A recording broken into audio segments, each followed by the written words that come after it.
おはようございます。めぐりがみたいちです。今日は T ボーンステーキを紹介したいと思います。T ボーンステーキは中央に T の字型の骨を挟んでサーロイン、フォーフィレですねとフィレの2つの部位が同時に楽しめるステーキのことを言います。イタリアではビステッカ・アッラ・フィオレンティーナとして親しまれ、塩と炭だけで焼き上げる素材と火を大切にするフィレンツェの郷土料理になります。シンプルだからこそ焼きの技術そのものが味に影響するステーキです。今回牛脂損をじっくり説明していきたいと思います。それでは一緒に始めましょう。今回このように骨が T 字ですね入ってます。この右側、これがフィレの部分になります。でこの左側フォーフィレですね、サーロインになります。真ん中の上の方にあるのはちょうど背骨になりますね。そこに骨が1本入っていて、あと背骨が残っていると T 字になります。なので T ボーンステーキという言い方をします。この T ボーンステーキですけども、以前イタリアに旅行行った時に動画を上げています。また見てもらったらいいですけども、その時は残念ながらフィレがついてない部分は提供されました。サービスの人にも言ったんですけど、小さいからノーマルだみたいなことを言われました。今回はですね、しっかりとフィレとフォーフィレがついた部分を味わっていきたいと思います。両面きっちり汗染めしたら、美味しいオリーブオイルをかけて全体的になじませます。今回炭火で焼かずにですね、グリル板を使って焼いていきたいと思います。この肉ですけども、ブッシェリですね、肉屋さんに切ってもらっています。もう全く掃除してない状態ですね。筋なども残った状態のまま、油も残っています。そのまま焼いていきます。よく熱しておいたグリル板にまず片面を置きます。一回置いたらあまり触らずにですね、このままじっくり焼き色をつけていきます。この時きっちりと温めたグリル板の上に置かないとくっついてしまいますので、きっちり焼く前に温めておきます。この塊の T ボーンステーキのお肉ですけども、いつも言ってるように最低1時間以上前から常温に出しています。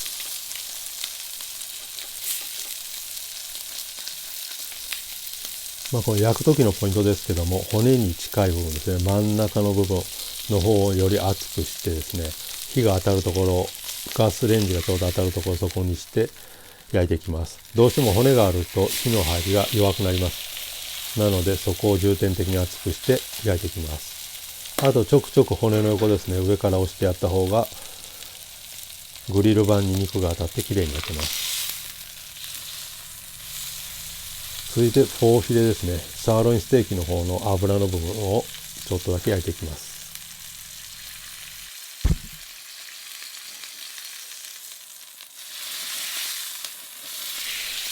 どうしてもフォーフィレの上の部分ですね、油と筋が噛んでますので、そちらをきっちり焼きます。フィレの方は逆に油とか筋が少ないので、もしあったとしても食べやすい硬さです。ですのでそこは無理に焼かずにゆっくりと焼いていきます。このようにですね、一番焼きにくいところ、骨に沿っているところを中心に置いてですね、じっくりと焼いていきます。今回結構カットしてますけども、これ1枚焼くのにだいたい10分ぐらいかかっています。きっちりと常に戻しているので10分で火が入っています。もちろん仕上げはセニャンですね。好みにもよりますけども、セニャンが一番、私的には好みのキットになります。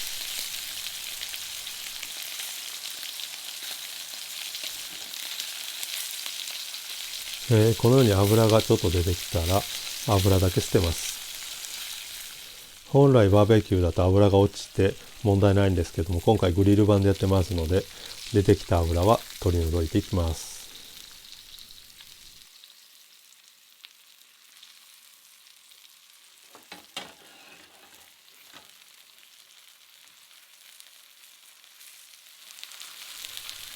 最後にもう一度ひっくり返して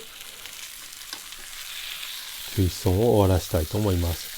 もちろん触ってもらっていい感じの牛脂損で揚げてもらったら構いません。今ちょうどいい感じですので、最後裏からもう一度軽く温めて、今回の T ボーンステーキの牛脂損が終わりになります。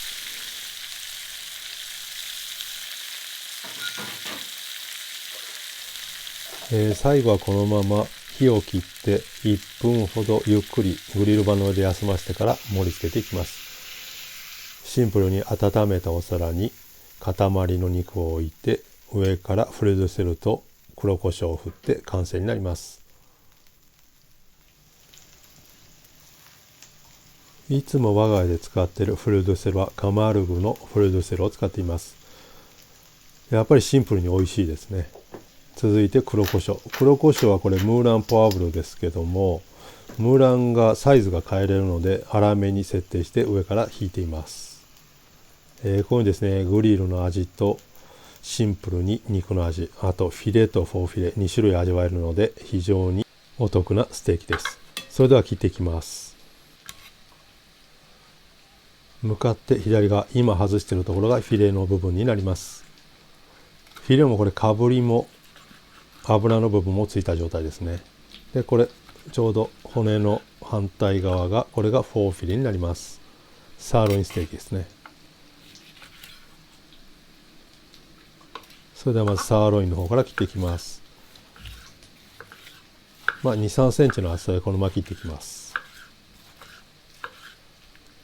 油もついてますので、非常に美味しいです。続いてフィレの部分です。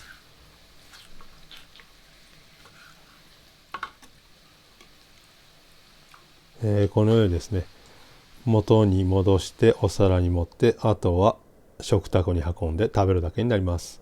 このように非常に美味しそうに牛脂豚が仕上がっています。やはり骨付きのまま大皿で出すと結構テンションが上がります。